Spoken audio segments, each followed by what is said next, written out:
Most people sleepwalk through life. We scroll without seeing, eat without tasting, talk without meaning. We can find ourselves living like ghosts or zombies, reactive, automatic, only half present. It's not our fault, of course. We live in a world that's designed to keep us distracted, where attention is a currency and full consciousness is rare. But there are a few people who escape this trap. The true magicians, the mages, the sorcerers of the modern day, the ones who somehow manage to live with intention and presence, the ones who can perform true magic. My name's Hazel Gale. I'm a therapist turned author and co-creator of the fantasy mental health game Betwixt. And today we're going to talk about the mage archetype. Not the stage performer with the tricks up their sleeve, but the wielder of will, the master of consciousness, the one who shapes reality through focused intention. The mage lives within, and its power is available to all of us if we're only willing to wake up. The 1986 fantasy film Labyrinth sets the perfect scene for exploring the powerful, fundamental archetype that is the mage. Sarah, played by Jennifer Connelly, a teenage girl angry about having to babysit her little brother, wishes him stolen away by the goblins. And the Goblin King, Jareth, played by David Bowie in all his otherworldly glory, he whisks the baby to his castle at the centre of a vast labyrinth. Now, Sarah has 13 hours to navigate the puzzle, or her baby brother will become a goblin forever. Jareth's labyrinth is a maze of illusions, manipulations, and enticements. As Sarah tries to navigate it, the Goblin King bamboozles her with both threats and seductions. He plays with time, creates mirages, and offers her everything she wants if she'll only surrender. And Sarah is tempted, of course. Who wouldn't think twice about the offer of eternal bliss with a lycra-clad David Bowie? But at the very last minute, she finds herself. Standing in an impossible castle surrounded by glamour and temptation, Sarah utters the 6 simple words that break the spell. You have no power over me. With that, the illusion shatters. The castle crumbles, Jareth disappears, and Sarah finds herself back in her bedroom holding her baby brother, her power reclaimed because she was able to see past the smoke and mirrors. So who's the real magician in this story? Jareth or Sarah? In tarot, the magician is the first numbered card, number 1, marking the beginning of the journey. He stands with one hand pointed to the heavens and one pointing to the earth, to symbolise the principle of correspondence, or the idea that the microcosm reflects the macrocosm and vice versa. As above, so below. These words come from the Emerald Tablet, or Tabula Smaragdina, a foundational text attributed to Hermes Trismegistus. What the phrase means is that what happens in the spiritual, celestial realm is reflected in the material, earthly realm, or that the pattern of the universe is replicated at every scale. Psychologically, the principle of correspondence translates to as without, so within. The external world is reflected in the inner and vice versa. Projection in a nutshell. Or, as Anais Nin is often quoted, we don't see the world as it is, we see the world as we are. In tarot, the magician has all 4 suits laid out before him. Wands, cups, swords, and pentacles, representing the elements as tools for manifestation. He is the archetype of focused will, conscious intention, and deliberate action. He represents the moment when you stop being acted upon by life and start acting with life instead, just as Sarah experienced when she finally shattered Jareth's illusions of control. Carl Jung, who used tarot as a tool for understanding archetypes, describes the magician as representing the ego's capacity for conscious control and transformation, as distinct from the hero's journey of conquest. The magician's power isn't about supernatural abilities or mystical forces so much as pure, simple consciousness. To be awake in a world that's designed to keep you sleeping is a fundamental act of magic. Real-world sorcery is to pay attention when attention is being harvested by 1,000 apps, to act with intention when everyone around you is reacting automatically, or to speak deliberately with thought and meaning rather than just spewing platitudes or saying what you're expected to say. These things sound simple, but judging by how rarely we do them, they obviously are not. When Neo visits the Oracle in the Matrix and sees a child bending a spoon with his mind, the child tells him, do not try and bend the spoon, that's impossible. Instead, only try to realise the truth. There is no spoon. Then you'll see that it is not the spoon that bends, it is only yourself. This is the essence of mage consciousness. It's not about forcing reality to bend through sheer will, so much as recognising your experience of reality is shaped by your consciousness. Perception is a creative act, not a faithful replication of the real world, which means that where you place your focus literally determines what you see, and what you see you experience as real. Not only that, but you experience it as all that is real too, as if nothing else exists. But there is always more. When Neo takes the red pill and therefore comprehends the Matrix for the first time, he is accessing the power of the mage. In Labyrinth, Sarah's awakening, in fact the entire film, is about the power of words. Sarah wishes her brother away by reciting lines from a play she's been rehearsing, unaware that she's summoning the Goblin King. Then, as her journey continues, the weird and wonderful creatures she meets ask her to say things that determine her fate. She must state whether she wants to go up or down in that weird hand-filled hole thing, figure out the right question to ask the door guards. Sir Didymus won't let her pass unless she asks permission. And of course, at the end, it's those 6 words spoken to Jareth that set her free. Over the course of the movie, Sarah learns that words are magic, that they bind and create. She goes from a tantruming girl who flippantly wishes death on her baby brother to a conscious, empowered woman who can see the world for what it is and will not be controlled by the evil wishes of others. Although none of us is all that likely to summon the Goblin King anytime soon, language is magic for us too. We create reality for ourselves when we make agreements, state boundaries, ask questions, make requests, gossip, moan, curse. Every word we speak has the power to influence others or shape their perception, and also to program our own consciousness. Every time we say or think things like, "I can't do this," "nobody listens to me," or "I always mess this up," we cast spells on ourselves, spells of limitation, invisibility, inevitability. And I don't mean this in any kind of woo-woo manifestation the universe provides way. I mean it quite literally. When we say things like this to ourselves or others, especially repeatedly, they crystallize into expectations and beliefs filter consciousness. They change the world we perceive, which is to say, they change the world we live in. As Sarah learns this during her ordeal in the Labyrinth, she gradually brings the power of words into her conscious control. She becomes the magician.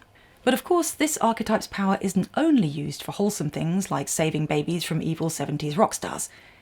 As every archetype does, the mage has a shadow side, and it can be a very, very toxic thing. In Labyrinth, Jareth is a shadow mage. Where the light of this archetype creates conscious freedom and strength, its shadow intends to trap, and it does so through manipulation and seduction.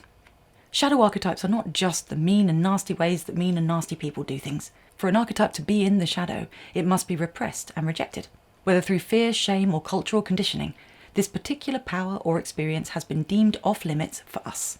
So, while bringing the mage into the light of consciousness is about realizing and owning the extent of our power, the shadow mage manifests in those of us who don't understand or accept our own power.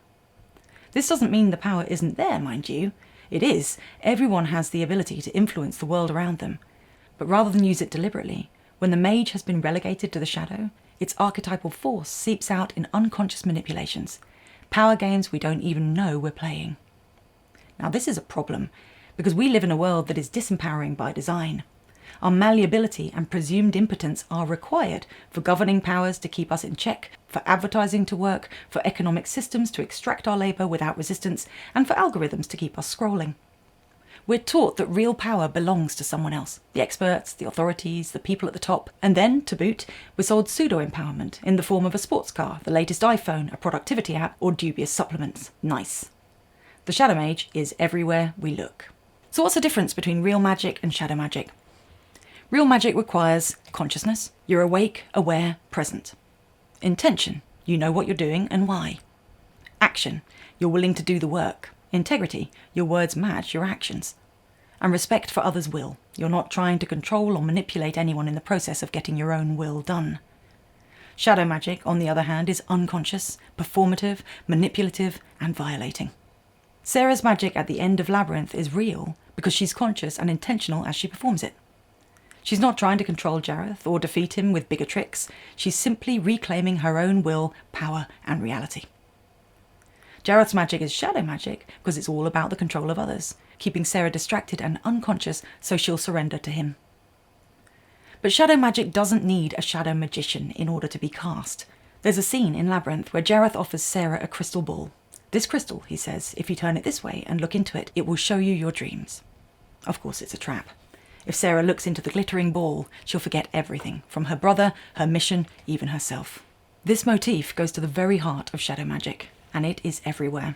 Whether it's unrealistic promises made by scam products or charlatan gurus, or the lure of escaping a difficult task or conversation by binging Netflix, shadow magic offers us a quick fix illusion of what we want in exchange for our will, autonomy, and agency. The offer is always tempting, and the price is always the same: our power. But that's not to say that watching Netflix is inherently disempowering, of course. The difference is consciousness. Choosing to relax for an evening in front of the TV because you need to rest is fine. Mindlessly disappearing into a binge because some invisible part of your mind is trying to avoid a difficult conversation, that's shadow magic at work, and it's a wake-up call. The very first and most important act of real magic is choosing to wake up. We need to wake up to the particular disempowering patterns we fall into, and to the promises we're most susceptible to. This is how we can claim back the power that this world's shadow magic has been leeching away. And it isn't a big thing. In the moments where we're about to hand our autonomy over, we need only the tiniest spark of consciousness to ignite in order to break the spell. We may not even act on this awareness the first few times, but if it's there, then the bigger magic is on its way. Waking up isn't only about self-preservation, however. When we become conscious of our own patterns, we're much less likely to cast shadow magic on others as well. When manipulation is unconscious, it's invisible to us. We genuinely don't know we're playing power games or guilt-tripping people. We think we're being helpful, protective, or just doing what needs to be done. Consciousness makes these patterns visible. And once they're visible, we have a choice we didn't have before. Keep doing it knowingly, or stop. Most people, forced to truly see and own their manipulations, at least want to stop. Not because they're inherently virtuous, but because the cost becomes unbearable. When we can no longer pretend innocence or hide behind "I was only trying to help," we have to face the reality of what we're doing and why. This means we have to own the damage we're doing to our relationships, our integrity, and our sense of self. Unconscious manipulation is contagious. We manipulate because we were manipulated. Conscious manipulation requires active choice and self-justification.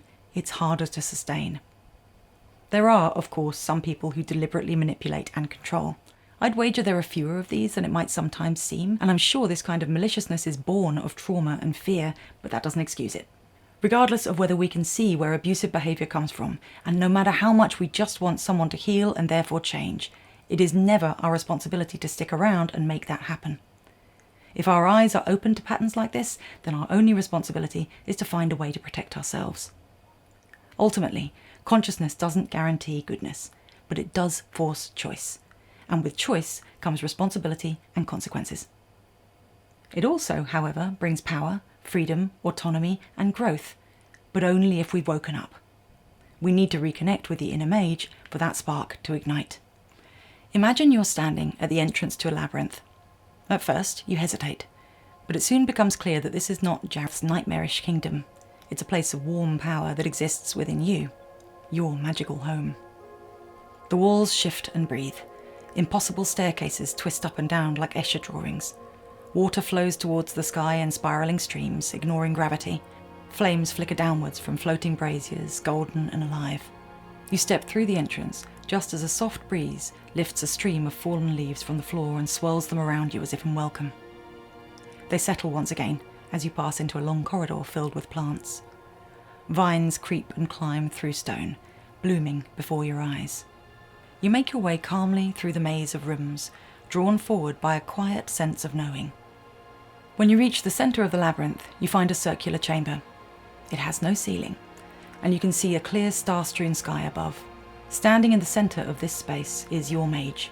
Tall, ageless, powerful.